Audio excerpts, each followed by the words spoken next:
Oh, there we are. Now we're live. No.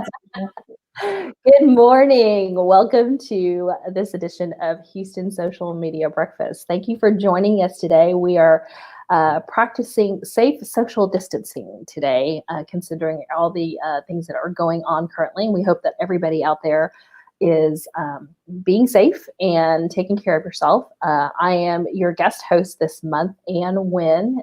Cammie is on her way back to Houston, hopefully all safe and sound as well, and asked me to kind of take over this month. And when Cammie asks me to do something, I always say yes, and then I figure it out later. But I was really fortunate to have Cammie ask and suggest that we repeat or have a redo of the LinkedIn Local Houston event, which we hosted recently, a couple of weeks ago at the Flatiron School. And the two amazing guests that we have today are the same amazing guests that I had a couple of weeks ago. And we're really going to have a great discussion about how much LinkedIn has. Oh no. She froze. Anne, I'm not sure if you're still there, but you were talking about how amazing Elaine and I were. And so really I know, it kind of froze on that, Amber. I don't know. really hoping that our amazingness comes through. It might be the Elaine and Amber show. I can self-regulate. It's okay. Okay, how about I introduce you, Elaine? All right. Okay. And that from the brink. It's really social distance. All right, so everyone, this is Elaine Mesker Garcia, so this is a funny story. We got into this panel completely separate of knowing each other for the last 11 years. Elaine has been in my life through social media, and the first time we met was when she took pictures of my newborn, who is now 10, almost 11. Oh, gosh. She also helped me clean up after my house flooded a second time in Hurricane Harvey. And then, as luck would have it, at some point in the life of the business that I started about 3 years ago, Elaine was helping us before we were able to hire our first employee, and she was helping us provide social media for our clients. And now she works with Centerpoint doing some major things in social media. This is Elaine. Yeah, thank you. Another way, this is reversed. Well, this is the amazing Ambrose, and I always love her glasses. I have glass envy. And Amber's just been a force of nature, literally, in the social media. I'm amazed to see and not surprised at her ability to just entrepreneurship and it was just an honor to work with her. I learned so much with working with her, and it was amazing when she got Lauren on board, and it's just so awesome to see her business grow. She's like, you need to know anything about Houston, just talk to her. Like, she has done videos for downtown Houston. She knows she's amazing and basically knows everything about the Houston tech world as well. And if you need any social media content or any strategy, she's there for you. So check her out. And it's been an honor to just know her through social media and through, even before all these platforms started, we've been there. And that's what's awesome about LinkedIn is just the latest, and we'll talk about that. But from Twitter days, Blogger days, Flickr days, all of that, we've all been there. And you really can create long-lasting relationships, both professionally and personally, through these platforms. And we're going to tell you how to do that in LinkedIn. So that's my segue. And we've got Ann back on. Thank you. Oh my gosh. And this is part of what happens sometimes with live streaming. And thank goodness I have you two who are just professionals, and I figured y'all would pick it right up, and you did. So where are we? Did we already do introductions? Yes. Yay. Thank you for your patience, everybody out there in Facebook, LinkedIn, Twitter, and YouTube land. I was having a little technical difficulties, and as I mentioned, it does sometimes happen with live stream. And it happens even when we have, in-person stuff too, and then live stream. So you just kind of go with the flow. And thank you both for being here. And I am Elaine. I've known you for a couple of years because of Social Media Breakfast, but Amber, I've just met recently, and I'm so glad to have come across Amber as well on LinkedIn, and that was thanks to one of her staff members, Lauren Patterson. Yay, Yay, Lauren. Yeah, she took what she learned in Social Media Breakfast and was like, all right, let's go. So, well, let's get started and have this conversation. And everyone out there, as you're viewing, please feel free to pop in with your comments on the or questions on the comments. And Katie, our wonderful producer, will let us know that there's a question, and we'll answer it as we go along or as time allows. And we'll definitely have a short Q&A at the end as well. So let's get started with our conversation.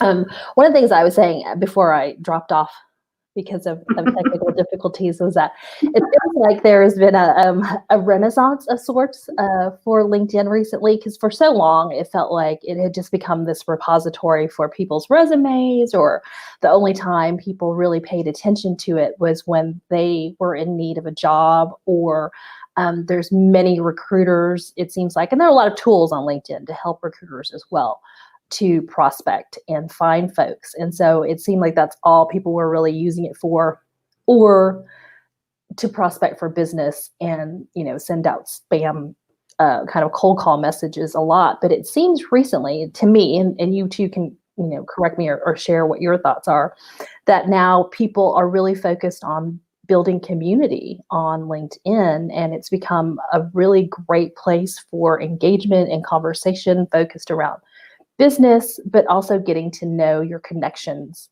more and getting to know them better and in a more genuine way. What do you think? What are your thoughts on that? Yeah, I absolutely agree. I think, as you said, LinkedIn started off as a resume place. It just really was. It kind of replaced Monster.com and Indeed, and it made it so easy to just apply with your LinkedIn profile.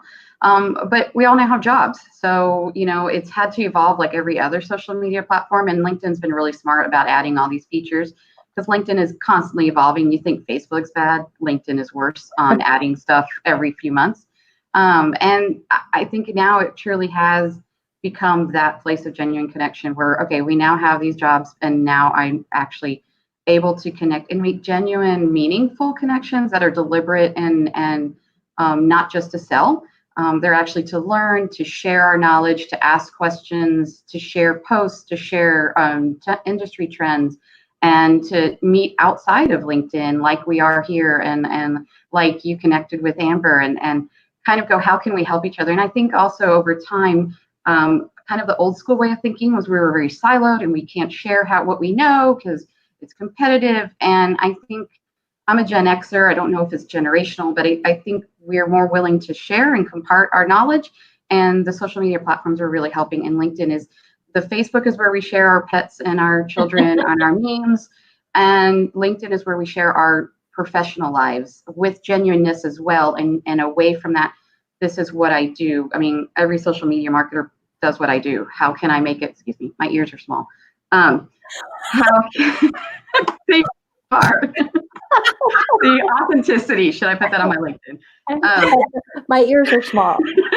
Bring me small ear pods. Yeah. I don't like it. Anyway, just something else. But seriously, in a more serious way, that's it, where can we have the professional discussions and talk about, hey, I'm looking for a job, or I'm needing help with this. I run a small business, and how do I do this? What are the best tools?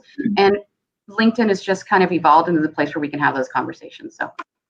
Yeah, I think so. And Amber said something really interesting to me, that she has this love affair, this obsession with LinkedIn. And so, how can others nurture this love affair? Because when I've spoken to people, or even within my personal branding workshop, they're all on LinkedIn because they have to be, or they feel like they need to be, but they're not super active and engaged. And when I start having this conversation about building it as a community, they just kind of look at me like I'm crazy. So what are some tips that others can take away from you to create this love affair?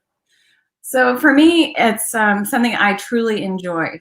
That is a big part of it. And I think just as anything in life that you enjoy doing, it's going to show through that you are feeling genuine about it.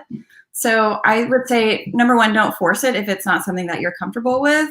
But number two, don't give it a second chance, and just post here and there to just kind of experiment, because it won't hurt anything. Mhm. And you may develop, because I really didn't like LinkedIn for a long time. And then they developed it to be more of a social tool. And that is where I enjoy social media, is definitely the social part, because I like to share things and I like to get other opinions and I like to be involved in conversations. And it allows me to do that. And it, of course, the framework is all around like professional things. Mhm. Facebook is personal for the most part. Yeah. Twitter is, I don't know anymore. And funny, actually. And Instagram is visual. So it is just, LinkedIn is the social part of working for me. I like that. The social part of Yeah. working. I definitely like that. And It's a need that we all have, to certain degrees. Some of us have a larger need for social interaction than others. And for me, it's part of that to expand beyond my immediate area, which is like also grown and been awesome to have people to talk with and distract them from doing work that probably should let them do. So it allows me to talk to other people and not disrupt my staff members. there you go. Now we know your secret. But that's a great way to frame it, because so many of us are solopreneurs or consultants, or we work remotely or work from home. And that gives us a sense of connection framed around your professional world or network, without necessarily having to hop onto Facebook or Twitter and going down that rabbit hole. Those two rabbit holes, I should say. So I really, really like that. So, you mentioned one of the things is sharing content, and that's such a challenge for folks at times too. They feel like, okay, I have to post XYZ, or I have to post today and a post tomorrow, and it's very forced. So how do they get into the habit of where they're just sharing content and it's natural and it's something as if you were standing around a water cooler and go, oh, hey, did you read that article? It's kind of the same concept, I think, except it's online. Yeah, definitely agree with that one. I'll let Elaine talk, since I was just babbling. For me, it's more of, I probably just don't. For me, I basically like to be like Amber. I like to be on LinkedIn, so it's the chore is finding the time, I guess. So I just try to check in once a day, read my news feed, and the news feed usually gets me inspired. So I go, well, that's really great. So engagement is two ways: inbound and outbound, if you want to get into marketing terms. So it's the inbound of reading your news feed and commenting and engaging that way. So if that's what you do and that's what you're comfortable, start that way. Liking, adding insightful comments. Don't just like to like, but add congratulations and more than that. It was great working with you. So start to kind of read what other people. That also starts helping your news feed get more personalized to what you like. LinkedIn starts to learn. I mean, we've got to just accept our robot overlords. They're learning what we like. The algorithm. Yes. So the more you engage just on that level, already will start improving your news feed. So start to do that, and then you'll start to see interesting articles. Start to share your connections articles. That'll amplify your voice, and their friends will see your friends, and we all have this great connection. And then if you got the other thing that I do is I get a lot of marketing newsletters and industry newsletters. If I find great articles, I kind of pin them and go back and share those and add my insight to those. So I kind of do a mix of liking, engaging, commenting, sharing other people's post from my newsfeed, sharing my company posts. So, I can do that as well as showing industry articles. So there's this nice mix. I try not to just do all or one of the other. And before you know it, you've got a really great newsfeed that's constantly going to kind of self-feed you great content. And that's my 101 on LinkedIn engagement. Absolutely great tips. Oh, we have a question. Do you have any advice for people who manage their company's LinkedIn page? Take that one. So different than your personal. This is one, and I mean, and it makes sense, because this is your chance. For me as a business owner, it doesn't feel it's the 80-20 rule, right? So on my personal, it's like 80% content and like being a resource or putting out conversations that I want to have with other people about work related things. And 20% is like, hey, by the way, this, and we would love to have you as a client, especially now the world is very scary. We can work with you remotely. Right. That's our new tagline, right? We practice like social distancing. Yeah, exactly. We got the social distancing down. So it's sort of like, just like no one really likes to be sold to. I like to sell through relationships. I want people to come to me because they trust me, they trust what I do, and they trust what my company can do for them, and that provides real value. So it's less of a, I think it's the new way of selling. It's really creating really strong relationships that are mutually beneficial. No, I agree absolutely, because I handle people's other companies' LinkedIn pages, and it's same as what you said, Amber. It's an 80-20 mix, right? It's 80 really useful information, 20% kind of self-promotional or company promotional, but not a constant feed of promotional broadcasting type of messages. Otherwise, you turn folks off, and so that has worked for your personal brand.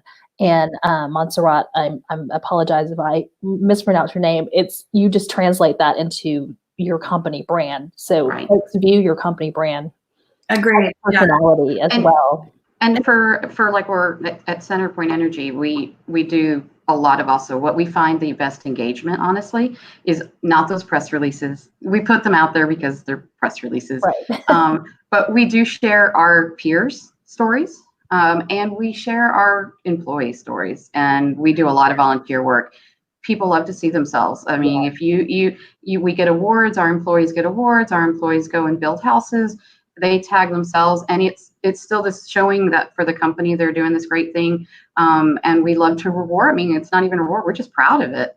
Mm-hmm. And that really gets people that puts the faces behind the company. So it's that rule of, you can be soft selling, but you need to be putting who's making that company, because you don't want to be putting what is on the website. Don't replicate what I can already go and look about your company. Exactly. Tell me something new. So. Exactly. Oh, yeah, and Elaine nailed it too. It's sort of being a resource for your industry or your community. Definitely telling what you do depending on the level of business, because Centerpoint, we all know. So it's probably skewed a lot more toward culture and a lot sort of a softer type of content, that it's really just getting to know and personalize the company. Mm-hmm. That, yes, it's a big giant entity, but there are individual people that work there that live in your community. And so getting to know them. But I think company culture is a big part for, to me, it's sort of like who we are as a company.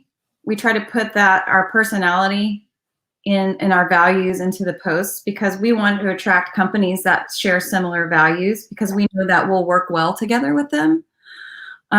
So it's sort of like putting out what you want to attract and then hoping that it comes back. I know it's a little esoteric.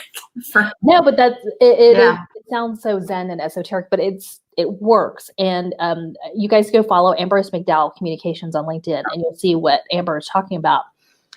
Because while Centerpoint is this huge entity, and what you're talking about with culture and sharing your employees, that's great. You guys have almost a limitless source of content. But on Ambrose McDowell, you guys are a smaller agency, smaller company, and you still reflect that. You share stories about your staff members, you highlight them, you share stories about your culture, you share what you do so people know what you do, so they'll still, you attract those folks. But you really can tell the personality of your agency from your company page, and that's a great way to go about using it, right? And so that, as you mentioned, finding the right fit for a client. Yes, and I'd say in all these terms are really, truly, I guess, when you get down to it in marketing terms, it's branding. Yes. Yeah. Like any brand, you put out the brand, and you want the people that brand resonates with to come back to you. And but practical advice for managing a LinkedIn page, I think anytime you have any original content, and I know that Elaine would speak to this, blogs or LinkedIn articles or other long form things that you've got, always use that. The more original content you can post, the better. It doesn't always have to be, Anything resourceful for your audience, 20% of what it is that you do and how you do it. And company culture. It's kind of a good mix. And just make sure you're moderating and engaging with people that are commenting. Yeah, that too. Yes, definitely. Yes. Engage, have that conversation, not simply post and just leave it out there. I've seen someone who has been sharing really great posts, and they're really great informational, educational things, but then hasn't responded to anything. And I went, oh, we're missing a piece on here. So it's like you're on autopilot. And, yeah. And you might be, and that's not a great look. No, it is not. And I'm going to take a moment to say hello to everyone who has commented or said hello to us. And I'm sure there's plenty out there, hopefully, who are watching as well. Cami, hi, we didn't break your platform. Hi, Lauren. Hi, Jika. Hi, Todd and Montserrat. And then Second Servings has joined us as well. Hello, Julie Pippert. Thank you for tuning in and making a comment. And everyone else, if you have a question, please feel free to pop it into the comments. Katie, our wonderful producer, will notify us. And I think that Second Servings has a question as well, Katie, here. You want to pop it on the screen? Perfect. Hi there. Thank you for the live stream this morning. You're welcome. As a nonprofit, what content do you recommend sharing specifically on LinkedIn? We're very active on Instagram and Facebook, but much of the content is streamlined. We feel like we should approach LinkedIn differently. What do you think? Amber or Lily? Well, this kind of segues into what I was going to add to the previous question, and actually can work for nonprofits. Is something that we're doing a little different. We're trying to do here at Centerpoint is not just share our company, but we feel we're actually engaging our employees and empowering them to be employee ambassadors. And so we're actually training them on and empowering them to go become your subject matter experts, write these long articles or start sharing your thoughts and insights. And when we've had several people that have written on electric vehicles and on energy efficiency, and then we share their content. So we're sharing our employees' content onto our page. And that's gotten a lot of engagement. It shows it's not a company voice. It's just going, Centerpoint says this, goes, look at this great energy efficiency expert that we've got. And he wrote this great article that's not selling you anything. It's just telling you some tips. We're telling you about the electric vehicle mobility program here in Houston. And we're sharing it because we're supporting that. So I think for a nonprofit, that's also great. You could be getting your employees to be sharing their work in the community, or they can spotlight organizations or people you're helping out, depending on what you're doing. So, and I'll hand it off to Amber. Sure. The way that which way?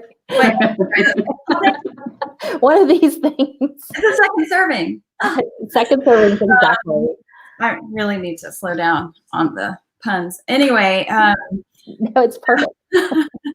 So is that the way that we like to look at social media is that each platform is a lens that you use for a camera, or a filter, basically. One filter. Instagram has many filters.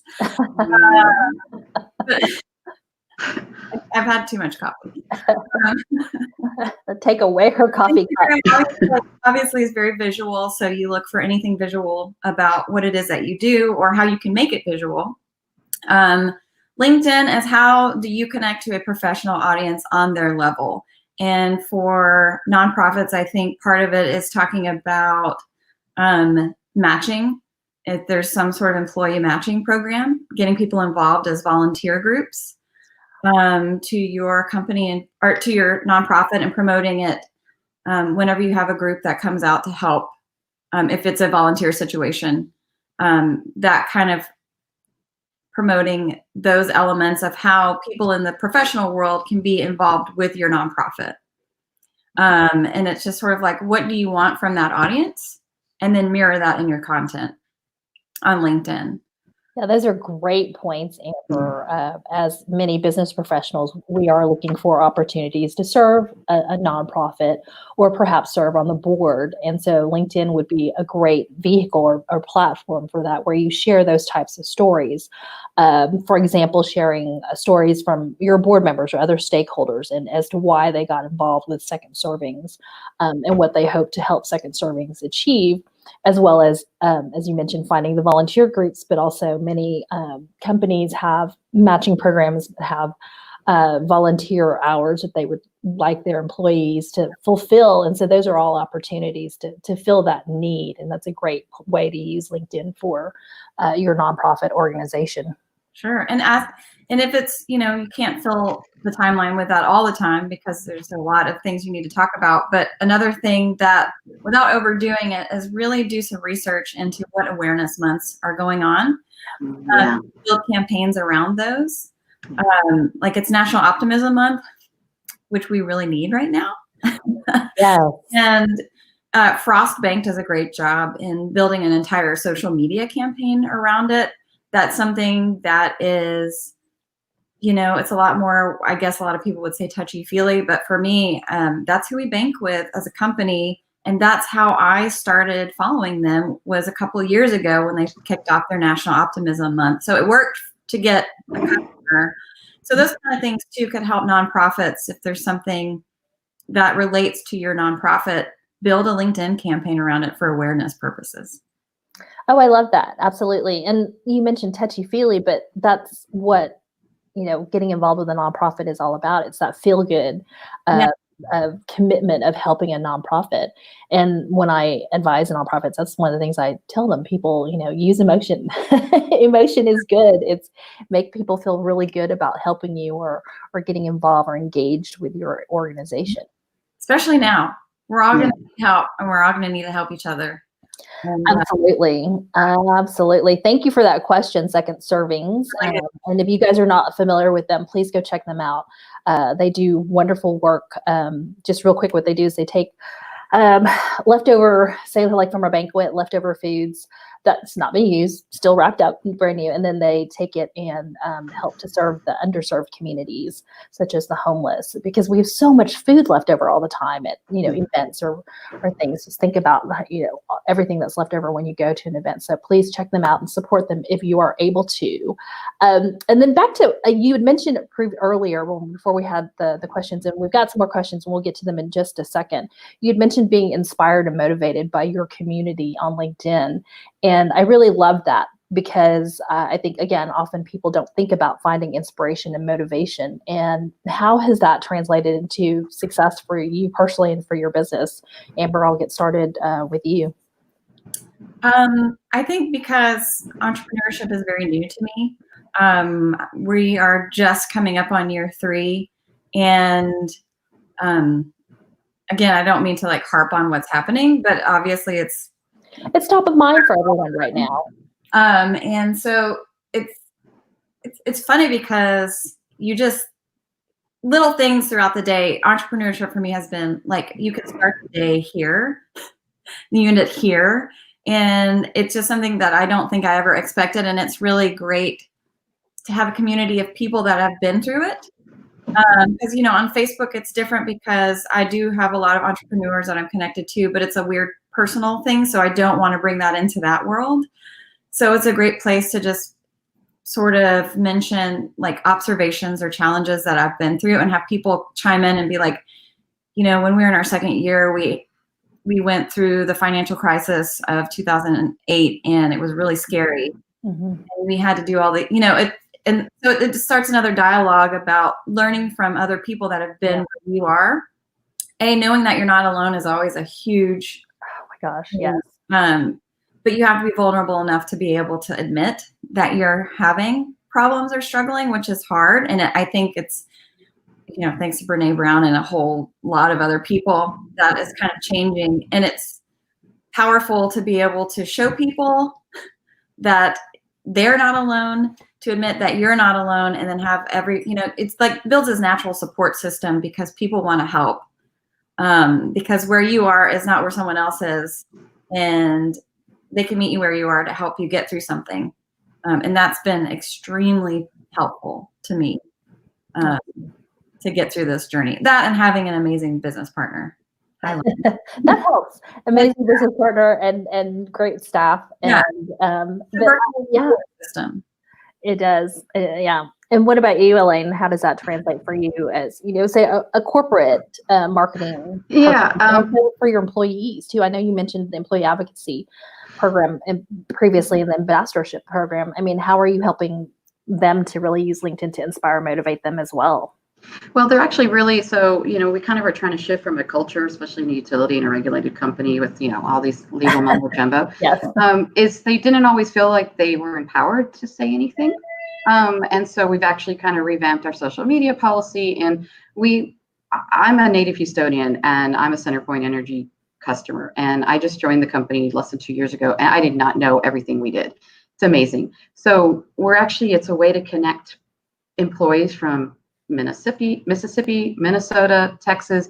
They're getting to see what they're all doing. And so they're actually kind of learning about each other cross business units. And we're inspiring them to share their voice.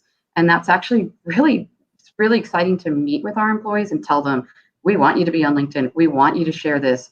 And it's amazing to see these ideas. They're like, oh, we could talk about, I'm like, yes, I love to go down to your service center and do an employee profile and tell me how you fix this pipe or how our electricity goes here. And it's just been inspiring, and we're going to be pushing a lot of stuff out, and it's awesome because we want to tell the stories of what we do is really complicated, and we're inspiring each other. So I think that's where we're as a corporation that's got almost 14,000 employees, it's neat. They start feeling like we see them as a person, and we do. And we're going to use LinkedIn as that platform to start sharing those individual stories so that we're not just, 14,000 employees, and that you think of us more than just when the power goes out. You're going to think of us and the people behind that. So that's how we can inspire. Yeah. No, I love that, because you're right. When you have that global distribution of employees or staff, they often feel disconnected. They're siloed. Yeah, they get siloed. Mm-hmm. And that is a great way to get them engaged and continue to have that conversation, to make them feel connected to something. Because regardless of what happens, whatever happens, especially right now and things, if people feel connected to each other and to their leaders and their company, I think it goes a long way to really embody that culture, but keeps people there at their jobs, right? Regardless. Yeah, and they're excited about learning about each other too. Like our electric side doesn't always know what our natural gas guys do, so they're getting excited about what the company. It's also sharing with our employees what the rest of the company is doing. So we're inspiring our customers, we're inspiring our employees, and it's really cool to see them start thinking of their own. I mean, they're creating their own content in their head, and we're just here to facilitate getting those stories out on LinkedIn and sharing it they're excited that it's not just going to be a CenterPoint story, it's going to be on their LinkedIn. And then we're going to share theirs, which excites them even more. And it's great for their professional development as well. So we want to help them professionally, this isn't to us, this is your story. So tell it on your platform and on your profile. Well, you're helping them share their subject matter expertise, right? And really just amplifying their personal brand. And exactly, you just really cemented that relationship with the employee or employees as well. So that's a wonderful tool. And I think the steps that you guys are taking to really launch this, get this out there, are wonderful. And other companies could probably take some cues from what you're doing with employee advocacy, because I feel like sometimes employee advocacy and employee ambassadorship are just keywords that people throw out there and don't really have a plan behind it. And it doesn't take long to see results. We've already got 2 guys that have just went off with this, and within less than a month of them writing their first article, they were already trending, or they were a LinkedIn top editor post. So with the hashtag, so it was really neat, and I love to give them kudos on that. I screenshot it, go, you were in top posts for hashtag EV. So it's really great. People love that. And segue into hashtags. I saw that question come through. So. Lauren has a question about hashtags. Any tips for using hashtags on LinkedIn? And then Julie has a similar question for company LinkedIn pages. What's your hashtag philosophy and best practices? Most successful introductory text. And this totally segues into my next topic about content. So we're going to start with Amber, whose jam is communications. Yeah. Lauren, you're so sneaky. I like that you did this, because you taught me yesterday that. So Lauren is a social media badass. Woo woo, Lauren. Maybe should be her new LinkedIn account description. And she went to a big conference in Austin while there were still conferences. Oh, Social Media Week Austin? Yes. Oh, I need to hear her about her experience on that. And it was awesome because we just did like a company huddle on it yesterday. And so we learned that 3 hashtags is the right amount of hashtags. Yeah. And anything above that, you're going to be penalized because it's going to look spammy in the algorithm. Yes. Yes. Hey, I'm so glad that I've been validated because this is what I've been telling Yes. It's not Instagram. Yeah. you. So, Exactly. exactly. So 3 is the magic number. And to me, like for me, for relevancy, just figure out what are the 3 major points. Okay, as a communications professional, we always try to have like, what are 3 takeaways you want from this piece of content? Figure out what those are, give them a 1 word, and then put those in the 3 hashtags. Would be my suggestion there. And sorry, my 4-year-old is like screaming about something, and my dog is barking. So I apologize. I will go on when I'm done talking. No need to apologize. This is LinkedIn. I mean, not LinkedIn, live streaming, especially if you're doing it from home. We were going to make you go viral, Amber. We were topping it, and we were joking about that viral video from last year where the gentleman was trying to be all, formal and serious, and he's in his coat and tie, and his kids pop in the middle of his interview on a global interview. So it was quite hilarious. I think Dad's got her under lock and key. Maybe while she's screaming. Anyway, but yeah, I think that's the best. I mean, it's really simple. And if you can boil it down to the 3 themes that you're trying to get across. And if you don't have 3, then use 1. I think when in doubt, 1 to 3. Yeah, and that's a great rule of thumb, 1 to 3, because again, it does look spammy. In fact, there was a post recently. It was a company who was welcoming one of their new staff members, and I lost the link. I couldn't figure out where the link was through all the hashtags. Wow. And other people, I thought I was alone, but other people, same thing. They said, well, where's the link to her information? And they're like, oh, it's there. I'm like, oh, let me dig through all the hashtags to find the link. And so it kind of took away from that post about congratulating this staff member. So don't lose pertinent information for all the hashtags. Yeah. It can be distracting. Yes. Yeah.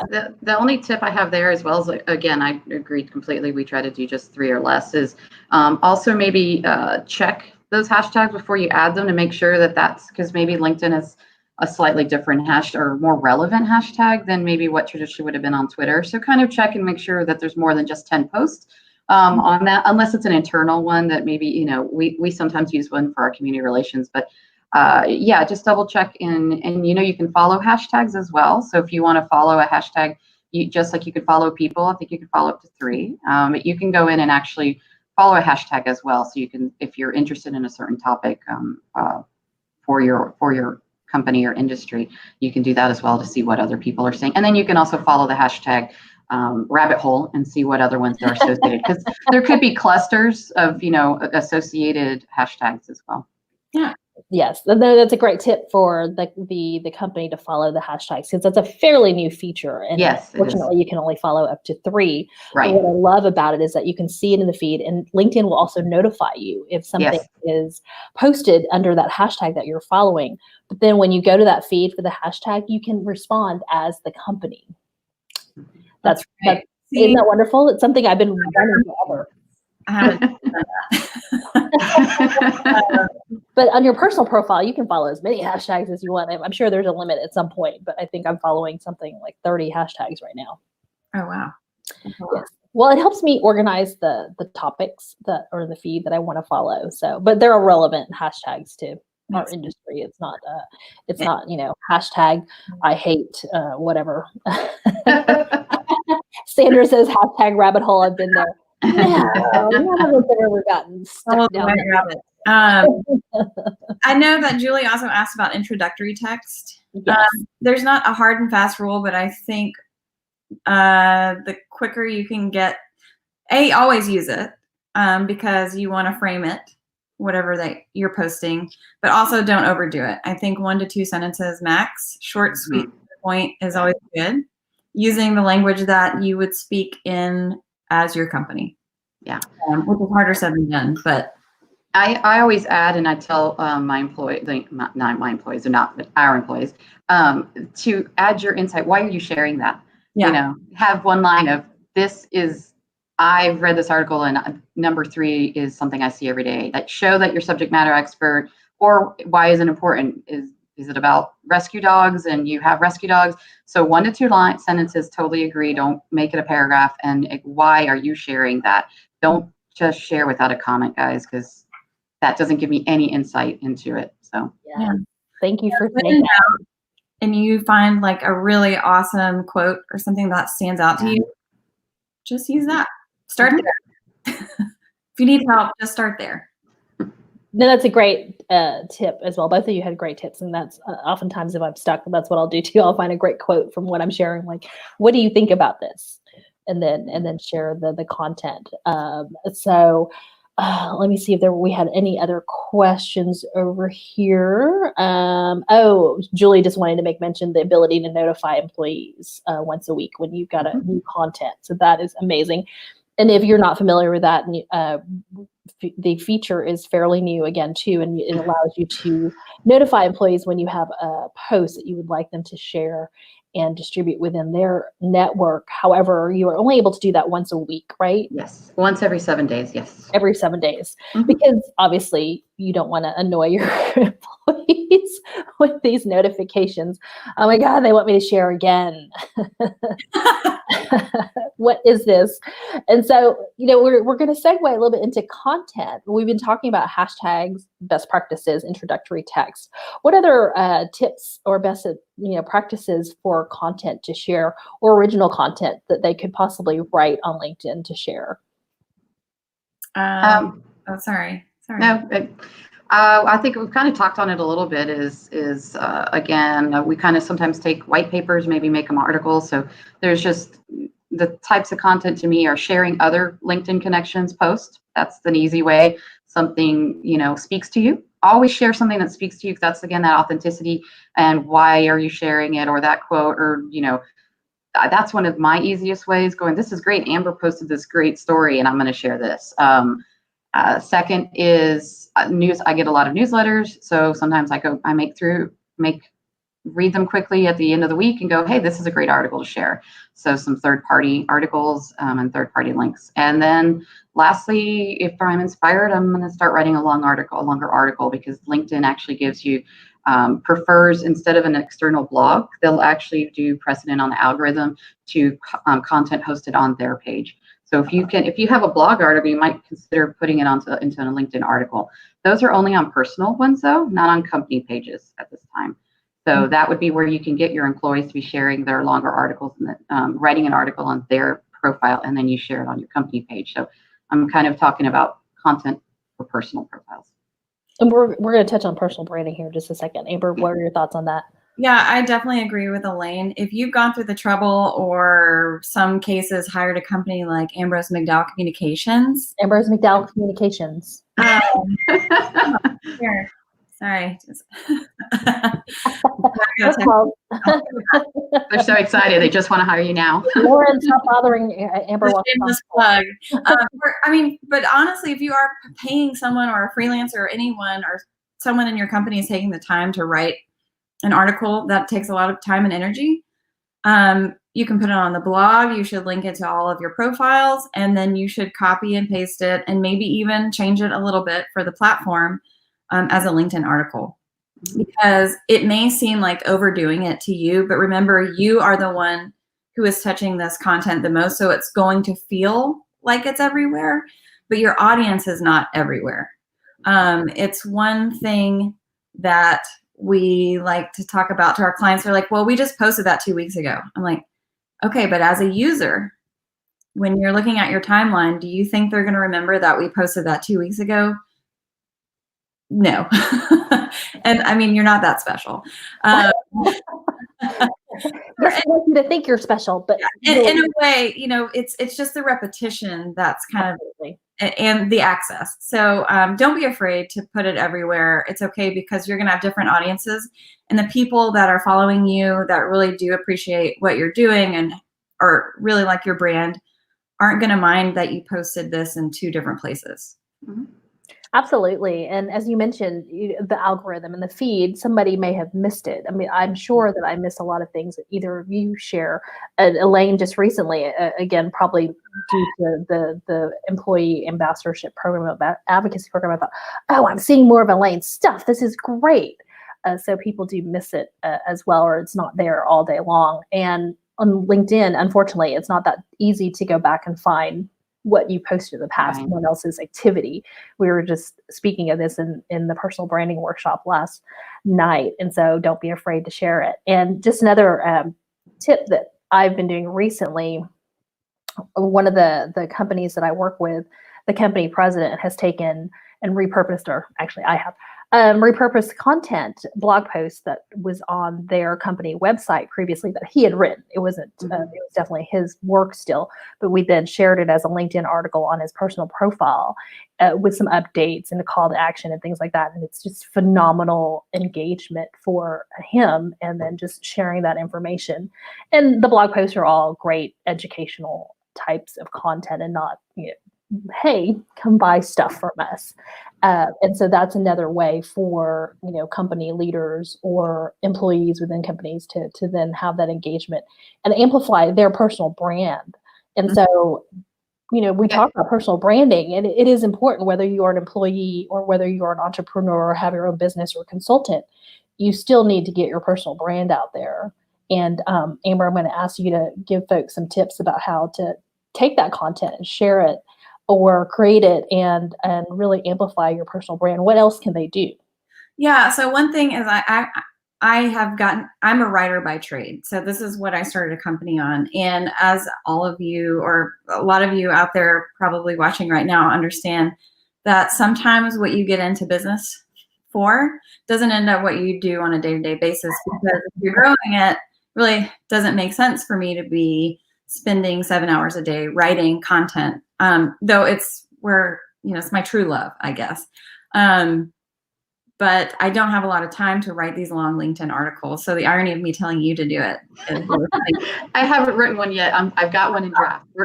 I always say, don't do as I do as I say, because I've been inspired.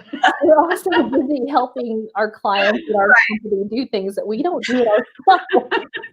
So one thing I do have time to do, and I get, the feeling strikes at different moments. It's like lightning striking and inspiration. Mm-hmm.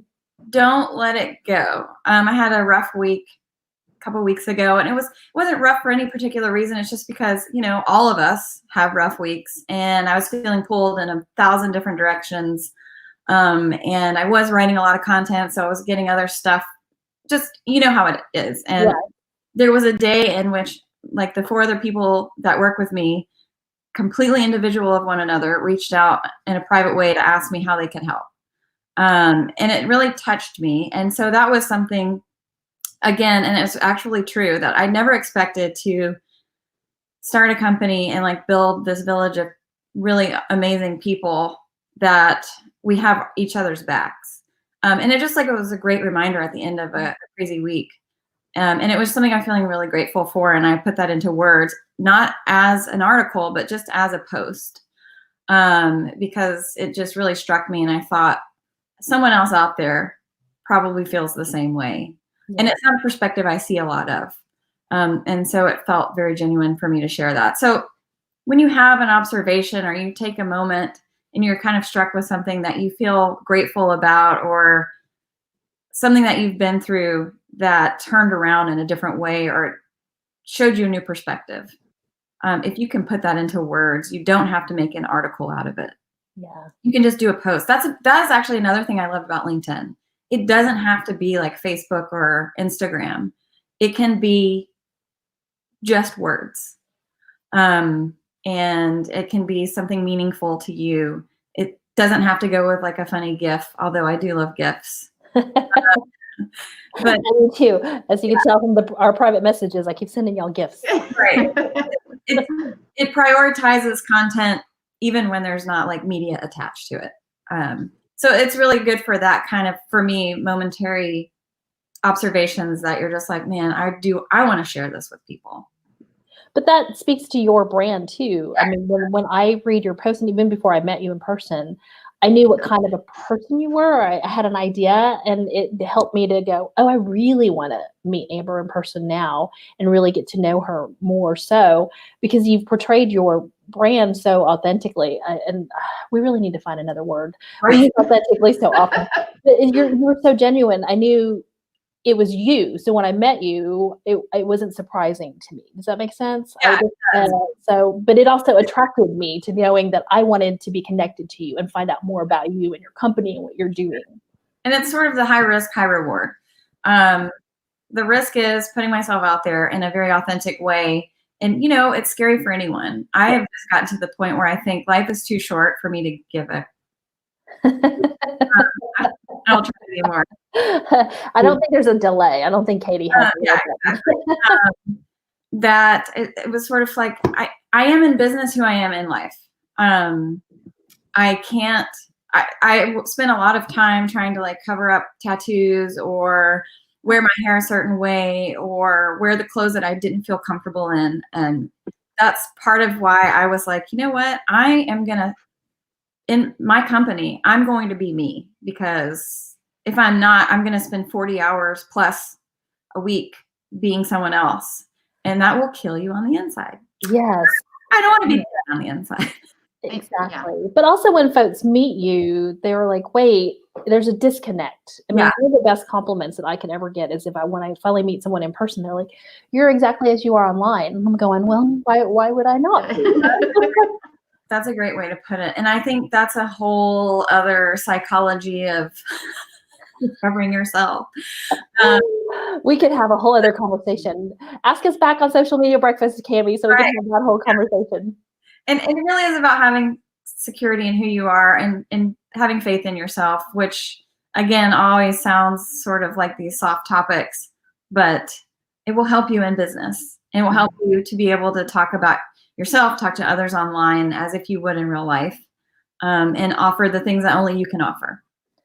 Well, in the mantra in the sales world is that people buy from those they know, like, and trust. Well, this is how you help folks to get to know, like, and trust you by being your genuine self and sharing your thoughts or sharing information or content or not. And so that has been long the mantra in the sales world. But here now we're able to do it online and share it globally, as opposed to just the person in front of us or within our local region. Absolutely. Which is going to just be more important the longer we go. Yes, absolutely. Because so that's where you can sell on LinkedIn. I think that term of social selling is a misnomer because people think, oh, social selling, that means I can just get on LinkedIn and say, hey, buy my stuff. And it really isn't. It's more about developing that relationship to sell, which is what we've always done. I'm a former salesperson, and it was very important for me to develop those relationships in person with my clients. Now you have this ability to do it online in a global reach. Yeah, it's amazing. It's been a huge tool for growth, personally and professionally. Absolutely. Let's see. We've got I'm going to say hello to Herman Salinas and Jessica Martin Brassington for joining us. They both have said, Jessica says, I need to give attention to LinkedIn. Excited to learn more. Well, definitely catch the replay because both these ladies dropped a lot of knowledge. Herman says, I've been using LinkedIn Pro and the regular too, but it's interesting because on Pro, it gives you priority to jobs. But the thing is the recruiter tool. Can either of you speak to that? I have no idea. I have, yeah. I'm not in HR, so I don't know. I know. I am really, truly about mostly the social and community side of LinkedIn. Absolutely. I wanted to add on that, the being yourself. So the way LinkedIn has shifted is, again, it's you don't just put what you do, show who you are and why you do what you do. Because I'm a social media marketer and I need to find a way to stand out, I guess, on LinkedIn. And I'm authentic on there. We go back. I mean, I'm a Lego fanatic. If you follow me on LinkedIn, you'll know that. I share Lego stories. I share social media stories. I share Centerpoint stories. I share, and speaking to, and Amber and I have different personalities. So I do more Lego stuff. But I recently posted about about my mother on Women's Day, and so about her story. So it's okay to tell a personal story on LinkedIn. It doesn't have to be, this is what I do at my job. You don't stand out. I'm sorry. If we're all posting to social, we're all writing content, we're all doing the same. Our titles are all pretty similar, whether you're a marketer or you're not. So what is behind that? You're not just your job. So and I think all three of us here have very distinct personalities, and you will see that on our profiles. And that's what we want to tell people, is break the traditional mold of LinkedIn is only to list the accomplishments I've done and my job description. Should be more than your job description, and you should be sharing that you have a life outside of your job and what motivates you to be the best at what you do. And that makes me want to connect with you authentically, and makes me want to, even if we're not in the same city or even if we're not in the same industry, I still maybe want to make that connection. And that's what I think LinkedIn's becoming. So.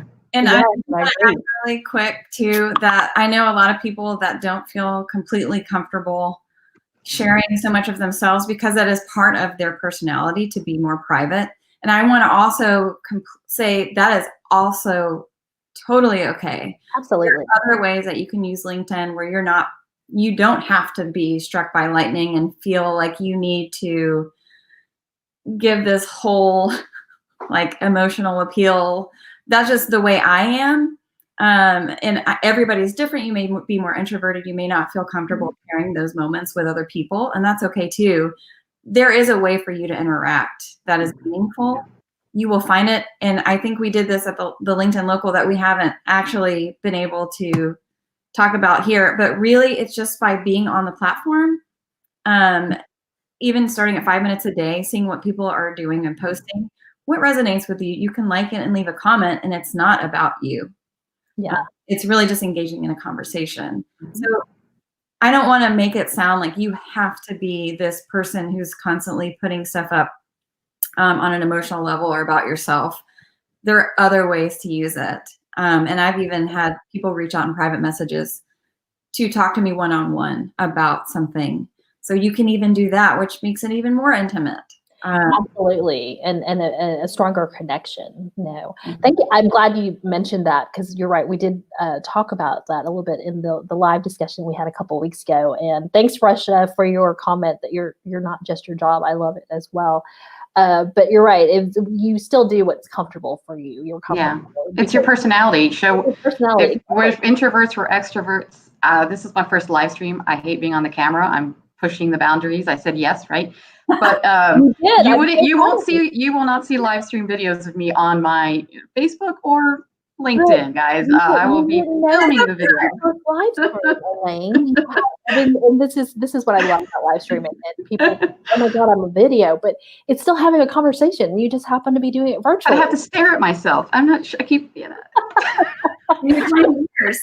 I'm like, I touch my face a lot. I wiggle a lot. No, let's get really tight so we don't touch the face. We got the cone of shame, like the poor dogs have. So Cami, thank you. I'm so glad. She says, good morning from San Francisco. She's loving this.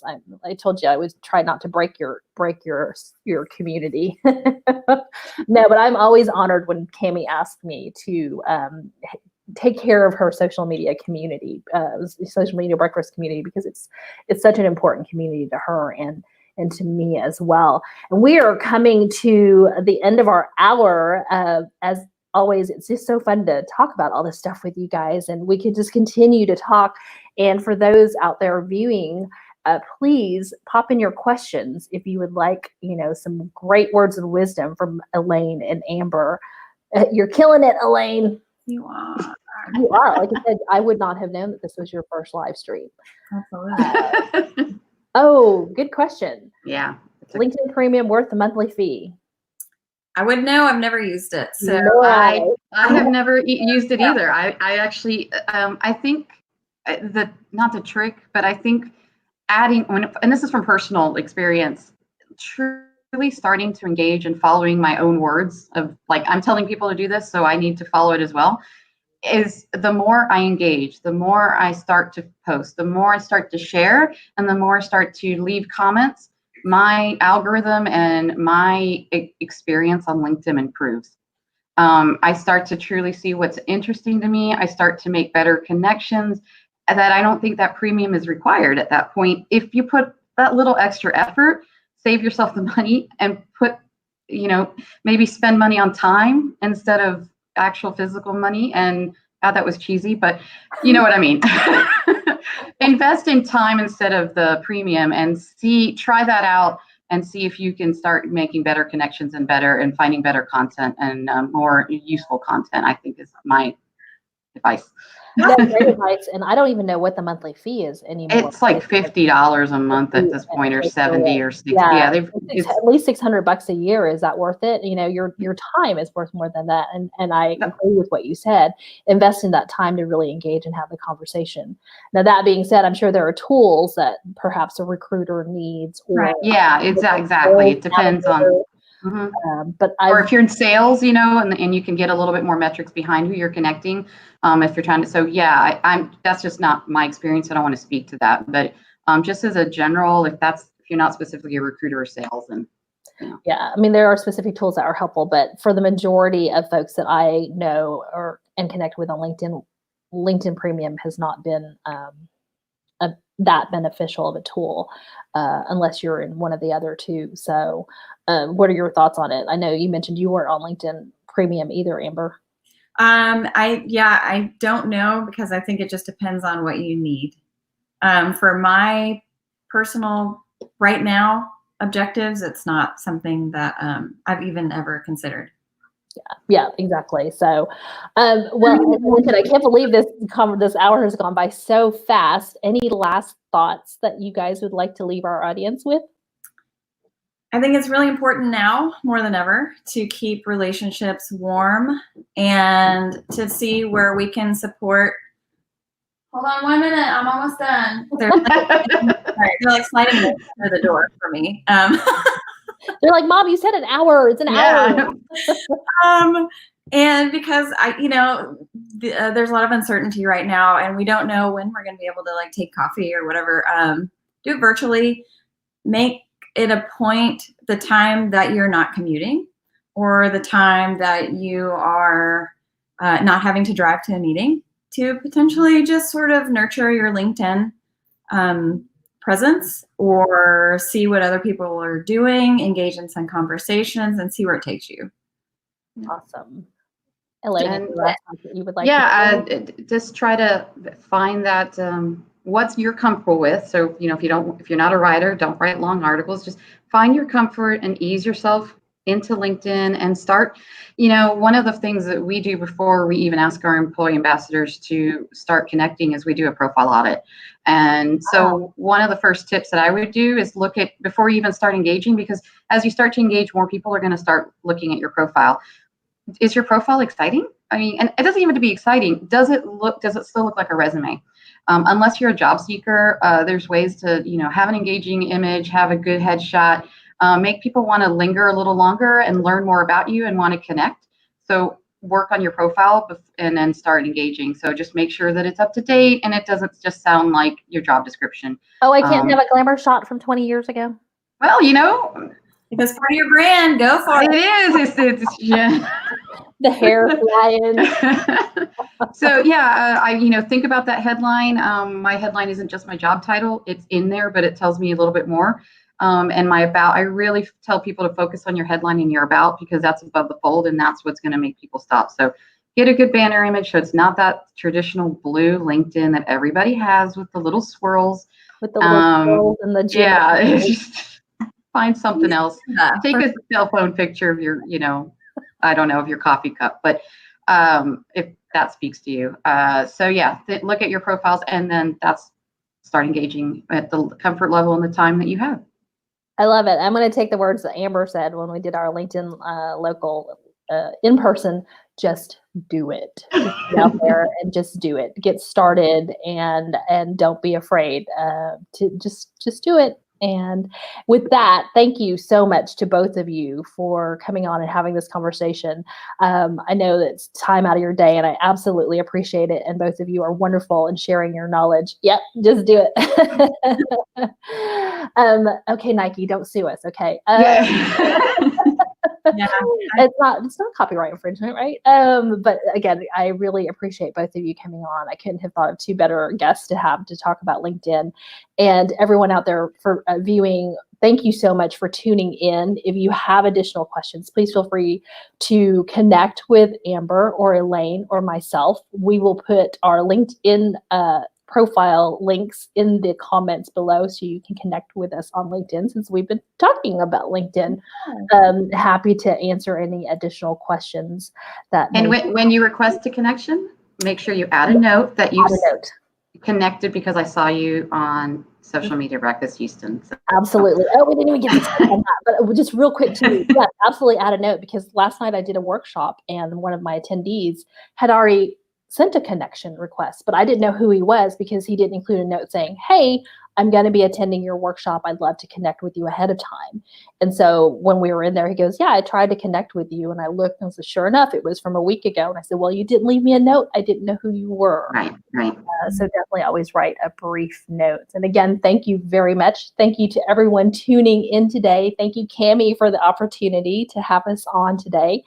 Stay tuned to the Houston Social Media Breakfast page for information about April's event. I'm not sure who the guest is yet, and we may still be having the social distancing requirement and being back on live stream. But live stream is always an option for Social Media Breakfast, even when Cammie hosts it in person as well.